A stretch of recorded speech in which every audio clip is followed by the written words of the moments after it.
Assalamualaikum warahmatullahi wabarakatuh. Saya akan menyampaikan materi terkait pengembangan dan pengolahan nilai hasil belajar. Yang pertama, pengembangan instrumen penilaian hasil belajar.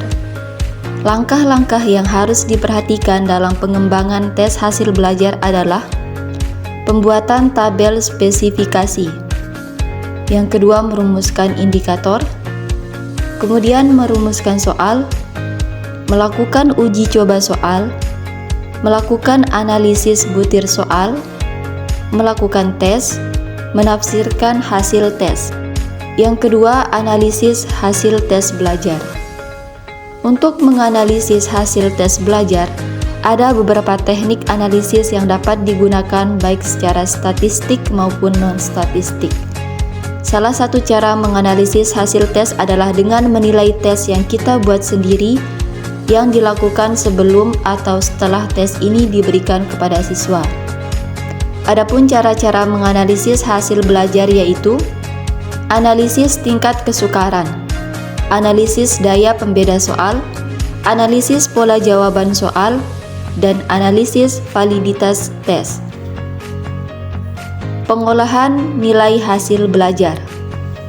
Yang pertama, pemberian skor dan nilai. Alat evaluasi tes digunakan untuk menilai kompetensi siswa pada aspek kognitif dan sebagian psikomotorik. Untuk aspek kognitif tes, dibedakan antara tes objektif dengan tes subjektif atau essay. Yang kedua, pemberian skor dan nilai terhadap alat evaluasi non-tes. Alat evaluasi non-tes digunakan untuk menilai kompetensi siswa pada aspek efektif atau sikap. Pelaksanaan program tindak lanjut. Program remedial. Pengertian remedial. Bagi peserta didik yang tidak mencapai kriteria ketuntasan minimal atau KKM, maka diberikan tindak lanjut untuknya program remedial. Pelaksanaan program remedial. Dalam melaksanakan program pembelajaran remedial, ada beberapa hal yang harus diperhatikan. Di antaranya, program remedial dapat dilaksanakan melalui bimbingan secara perorangan. Pembimbingan diberikan secara berkelompok. Jika kesulitan belajar dihadapi oleh sebagian besar siswa, maka program remedial dilakukan dengan melakukan pembelajaran ulang dengan metode dan media yang berbeda. Prinsip-prinsip program remedial. Adapun prinsip-prinsip program remedial yang perlu diperhatikan adalah sebagai berikut. Yang pertama, adaptif.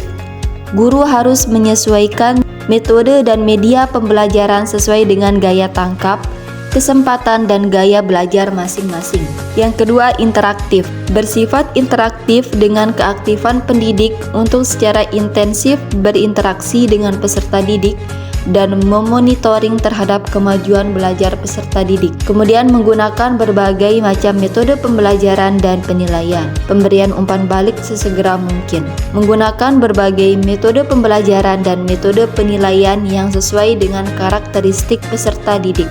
Adapun langkah-langkah program remedial. Yang pertama, menganalisis kebutuhan, yaitu mengidentifikasi kesulitan atau permasalahan pembelajaran.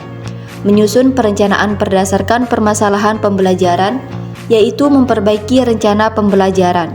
Melaksanakan program remedial, melaksanakan penilaian untuk mengetahui keberhasilan peserta didik, dan menetapkan nilai yang diperoleh peserta didik setelah program remedial sebagai nilai akhir capaian muatan pelajaran. Penunjang keberhasilan pelaksanaan pembelajaran remedial yaitu mengenal peserta didik yang mengalami kesulitan belajar dan beberapa indikator untuk mengenal kesulitan belajar peserta didik. Memahami faktor-faktor penyebab kesulitan belajar dari dalam dan luar diri peserta didik.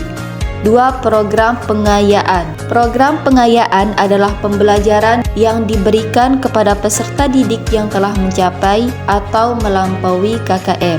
Perlu diketahui bahwa program pengayaan dapat diselenggarakan dengan baik jika dibuat perencanaan pengajaran yang baik. Adapun langkah-langkah sistematis dalam mengidentifikasi kelebihan, kemampuan siswa, dan memberikan treatment pembelajaran pengayaan adalah sebagai berikut. Belajar kelompok, belajar mandiri, pembelajaran berbasis tema, dan pemadatan kurikulum. Sekian yang bisa saya sampaikan, kurang dan lebihnya mohon dimaafkan. Wassalamualaikum warahmatullahi wabarakatuh.